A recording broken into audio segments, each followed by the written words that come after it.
नमस्कार।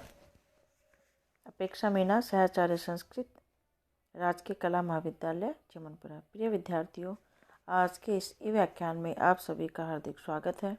आज हम बीए तृतीय वर्ष के द्वितीय प्रश्न पत्र के अंतर्गत पंडित मधुसूदन ओझा विरचित इंद्र विजय के नामधेय प्रसंग का अध्ययन करना प्रारंभ करेंगे।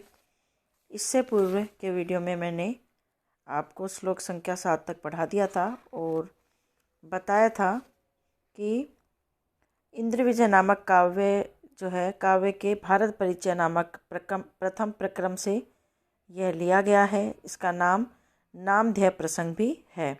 क्योंकि इसमें नामधेय प्रसंग क्यों है? क्योंकि इसमें हमारे देश भारतवर्ष के नाम के विषय में बताया गया है। इससे भारत के नामकरण की महत्ता का भी ज्ञान होता है। 20वीं सदी के ईस्वी के प्रारंभ में लिखे गए इस काव्य में भारत के अतीत का गौरव उकेरा गया है। इस में बताया गया है कि भारतवर्ष के 4 नाम कौन कौन से थे: नाभिवर्ष, आर्षवर्ष, हेमवत वर्ष, स्कंद। तो इस प्रकार इन्होंने इसके अंतर्गत पहले हम पढ़ चुके हैं पौराणिक प्रथम मत। उसके अंतर्गत भरत के नाम से भारत पड़ा, ऐसा बताया गया। अब आता है, अब हम जो पढ़ेंगे पौराणिक द्वितीय मत, श्लोक संख्या 8। देखिए, विदो अपरे दोष्यंतीर भरतः शाकुंतलेयो यः वीरस सर्वदमनस्तन्नाम्ना देश एषो अस्ति। अन्वय देखिए, अपरे यह दोषयन्ति शाकुंतलेयः भरतः विदुः सर्वदमनः स वीर आसीत् तन्नाम्ना एषः देशः अस्ति। देखिए, शब्दार्थ देखिए, विदु का अर्थ जानना, अपरे अन्य विद्वानों के द्वारा, दोषयन्ति दुष्यंत के पुत्र, भरत शाकुंतलेय शकुंतला के पुत्र को ही, यह का अर्थ जो, वीर पराक्रमी, स वह, सर्वदमन सभी शत्रुओं का दमन करने वाला, तन नामना उनके नाम से, देश यह देश भारतवर्ष अस्ति है। देखिए, अब यहाँ बताया जा रहा है जो द्वितीय पौराणिक मत है, द्वितीय मत, उसके अनुसार बताया जा रहा है कि अप्रेय अन्य लोगों के मत में, अन्य विद्वानों के मत में, यह दोष्यंति ही शाकुंतलेय भरत विदु, अन्य लोगों के मत में जो दुष्यंत और शकुंतला का पुत्र भरत था, वह सर्वदमन अत्यंत वीर एवं शत्रुओं का दमन करने वाला था। तो तन्नाम्ना एषः देशः अस्ति, उसी के नाम से यह देश भारतवर्ष प्रसिद्ध हुआ। क्या कह रहा है कि अन्य विद्वानों के मत में दुष्यंत और शकुंतला के पुत्र जो भरत थे, जो अत्यंत वीर थे, पराक्रमी थे, शत्रुओं पर विजय प्राप्त करने वाले थे, सर्वविजयी थे, उन्हीं के नाम से यह देश भारतवर्ष प्रसिद्ध हुआ। यह पौराणिक द्वितीय मत है। यह पौराणिकों का जो द्वितीय मत है, उनके प्रथम मत के अनुसार ऋषभ पुत्र भरत के नाम से भारतवर्ष की प्रसिद्धि को रचनाकार ने स्पष्ट किया। वैसे ही पौराणिकों के द्वितीय मत के अनुसार दोष्यंती भरत के नाम से दुष्यंत और शकुंतला के पुत्र के नाम से भारतवर्ष भरत नाम से प्रसिद्ध हुआ।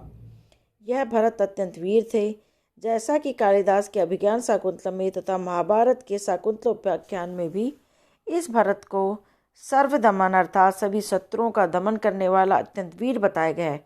इसी के पौरुष तथा प्रतिभाशाली होने के कारण इसके द्वारा शासित देश भारत कहलाए। यह पौराणिकों का द्वितीय मत है। अगला, तन्सुरोधात् च दुष्यन्त्याद् भरतो अभवत् शकुंतलायां तु बली यस्य नामना तु भारता। अर्थ देखिए, तंसुरोध से च और दुष्यंत उत्पन्न हुआ, दुष्यंत से भरत अभवत उत्पन्न हुआ, शकुंतलायाम शकुंतला से, तू तो बलि बलवान, यस्य जिसके, नामना नाम के द्वारा, तू भारता भारत देश है। देखिए क्या कह रहे हैं, अन्वय देखिए, तंसुरोधाच दुष्यंत दुष्यंतात शकुंतलायाम तू बलि भर्तय अभवत तू यस्य नामना भारता। कि तंसुरोध से दुष्यंत उत्पन्न हुआ तथा दुष्यंत से शकुंतला में बलवान तथा दुष्यंत के द्वारा शकुंतला में बलवान पुत्र भरत उत्पन्न हुआ। तू यस्य नामना भारता, जिस भरत के नाम से यह भारत देश प्रसिद्ध है। पौराणिकों के द्वितीय मत के अनुसार भारत देश का नामकरण दोष्यंती भरत के आधार पर किया गया था, अर्थात शकुंतला और दुष्यंत पुत्र भरत के आधार पर इस भारत देश का नाम भारत हुआ। अग्नि पुराण में भी पूर्व तथ्य का समर्थन करते हुए कहा गया है कि दुष्यंत शकुंतला के बलवान पुत्र भरत के आधार पर हमारा यह देश भारत कहलाया। दुष्यंत के पिता तंसुरोध थे। अगला,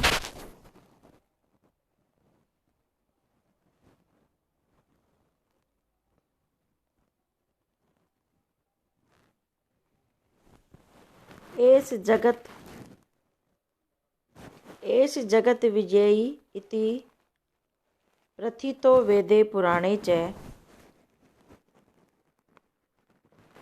कांडे त्रयोदशे सो अश्वमेध कृच्छ शतपथ श्रुतो उक्त। अन्वय, एष जगत विजयी इति आसीत् वेदे पुराणे च प्रथितः शतपथ श्रुतौ त्रयोदशे कांडे सह अश्वमेध कृत उक्त है। अर्थ देखिए शब्दों के, ऐसा का अर्थ यह है जगत विजयी, जगत पर विजय को प्राप्त करने वाला, अर्थात चक्रवर्ती सम्राट। इति इस प्रकार से प्रथित प्रसिद्ध हुए वेदे पुराणे च वेदों में और पुराणों के अंदर कांडे त्रयोदशे 13वें कांड में स वह अश्वमेध यज्ञ का कर्ता शतपथ श्रुतौ शतपथ ब्राह्मण में उक्त कहा गया। देखिए क्या कह रहे हैं, एस जगत विजय इति आसीत। एस का अर्थ भरत के, कौन भरत, शकुंतला और दुष्यंत का पुत्र भरत। यह दुष्यंत शकुंतला का पुत्र राजा भरत जगत विजयी था, अर्थात चक्रवर्ती सम्राट था। वेदे पुराणे च प्रतीत है, वेदों के अंतर्गत और पुराणों में, समस्त वेदों में और पुराणों में ऐसा प्रसिद्ध है। शतपथ श्रुतौ त्रयोदशे कांडे स अश्वमेध कृत उक्त है, और शतपथ ब्राह्मण के 13वें कांड में इस राजा भरत को अश्वमेध यज्ञ करने वाला भी बताया गया है। क्या कह रहे हैं कि यह दुष्यंत और शकुंतला पुत्र राजा भरत जगत विजयी थे, चक्रवर्ती सम्राट थे, ऐसा वेदों और पुराणों में प्रसिद्ध है, कहा गया है। शतपथ ब्राह्मण के 13वें कांड में इस राजा भरत को अश्वमेध करने वाला भी बताया गया है। अश्वमेध एक प्रसिद्ध यज्ञ होता है जिसमें, जैसा कि नाम से ही पता चल रहा है, अश्व घोड़े का बलिदान दिया जाता है।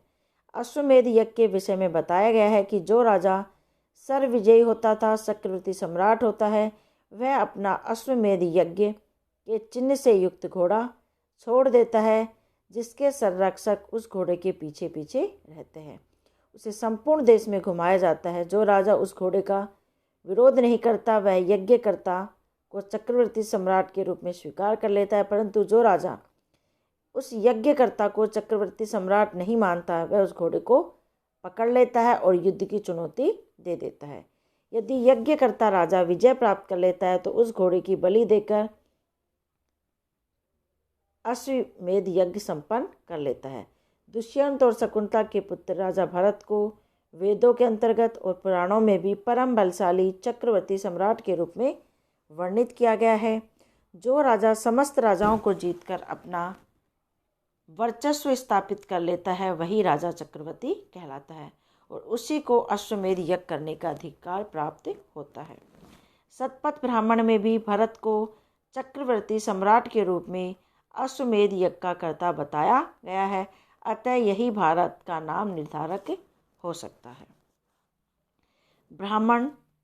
ब्राह्मण के व्याख्यापरक ग्रंथों के नाम हैं।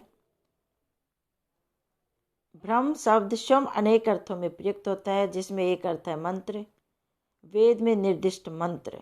इस प्रकार वैदिक मंत्रों के व्याख्यान में उपस्थित करने के कारण ब्राह्मण का यह नामकरण है। ब्रह्म शब्द का एक दूसरा अर्थ भी होता है यज्ञ। विस्तार किए जाने के कारण यज्ञ ब्रह्म तथा वितान शब्द के द्वारा अभिहित किया जाता है। इस व्युत्पत्ति के अनुसार यज्ञ के कर्मकांड की व्याख्या तथा विवरण प्रस्तुत करना ब्राह्मणों का मुख्य विषय होता है। शतपथ ब्राह्मण यजुर्वेद से संबंध रखता है। यह ब्राह्मण ग्रंथों में सबसे अधिक महत्वशाली, विपुलकाय एवं यज्ञ अनुष्ठान का सर्वोत्तम प्रतिपादक ग्रंथ कहलाता है। अगला देखिए,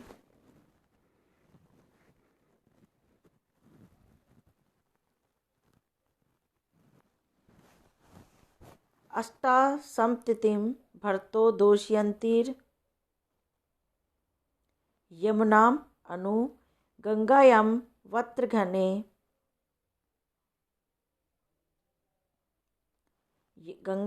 वत्रघने अबंधनात् पंचाशतम हयान। शब्दों के अर्थ देखिए। अष्टाम सप्तिम 78 अश्वमेध के अश्व तथा भरतः दोषयन्ती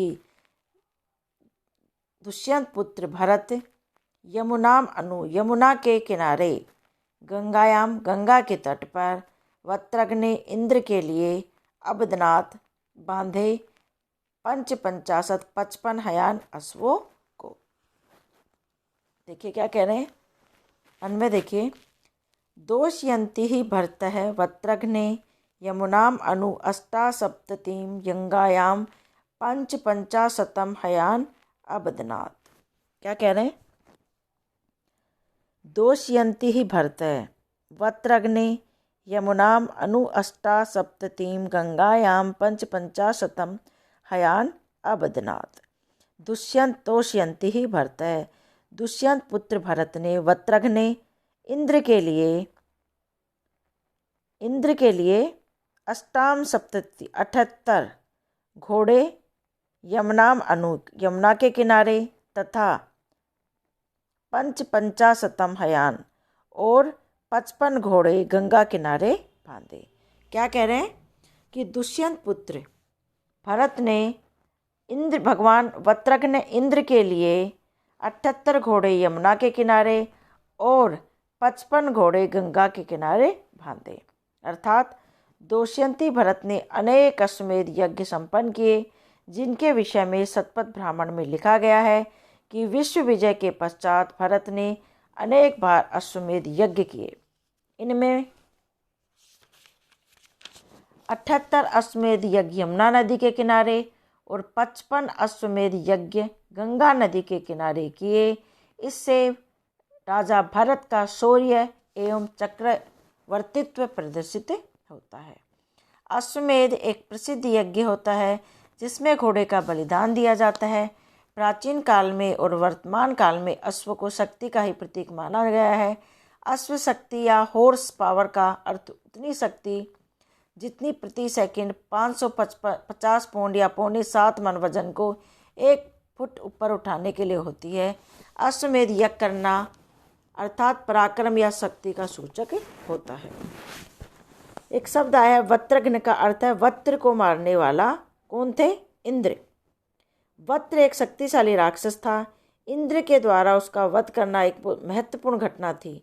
इंद्र ने अन्य भी कई पराक्रमपूर्ण कार्य किए।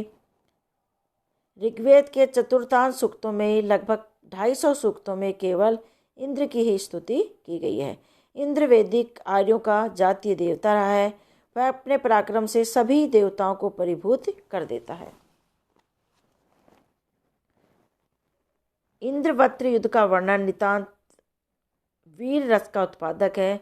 वक्त्र को अपने बल पर गर्व था और धूर्तता से वह अपने को इंद्र की पकड़ से बचाए रखता था, परंतु भगवान इंद्र ने बड़े उद्योग से उसे 40वें वर्ष में खोज निकाला और उसे अपने विकट वज्र से छिन्न भिन्न कर दिया। उसके बुरे प्रभाव से नदियों का प्रवाह रुक गया था। सप्त सिंधु प्रदेश की 7 नदियों की धारा रुक गई थी। वज्र के फलस्वरूप सप्त सिंधुओं में जल प्रभावित होने लगा तथा देश में सुख सौख्य का साम्राज्य छा गया था। अगला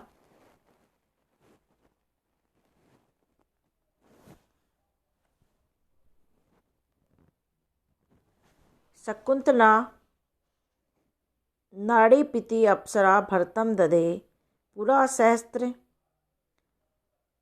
सहस्त्रान इंद्रियास्वान मेधियान ये आहरत विजित्य पृथ्वीं सर्वाम। अन्वय नाड़पिति अप्सरा शकुंतला भरतम दधे पुरा यह सर्वाम पृथ्वीं विजित्य सहस्त्रान मेध्यान इंद्रियास्वान आहरत। अर्थ देखिए, शकुंतला का अर्थ शकुंतला, नाड़ीपति अप्सरा, नाड़ीपति नाम की अप्सरा ने भरत को दधे धारण किया, पुरा प्राचीन काल में, सहस्त्रान हजारों, इंद्रियान अश्वान इंद्रिय अश्वों को, मेध्यान का अर्थ होता है पूजनीय, यह का अर्थ जो, आहारत संपन्न, विजित्य का अर्थ जीतना, पृथ्वी को, सर्वाम संपूर्ण रूप से। देखिए, नाड़ीपति अप्सरा शकुंतला अन्वय देखिए, नाड़पिति अप्सरा शकुंतला भरतम दधे पुरा यह सर्वाम पृथ्वी विजित्य सहस्त्रान मेधियान इंद्रियास्वान आहरत। क्या कह रहे हैं कि नाड़पिति नाम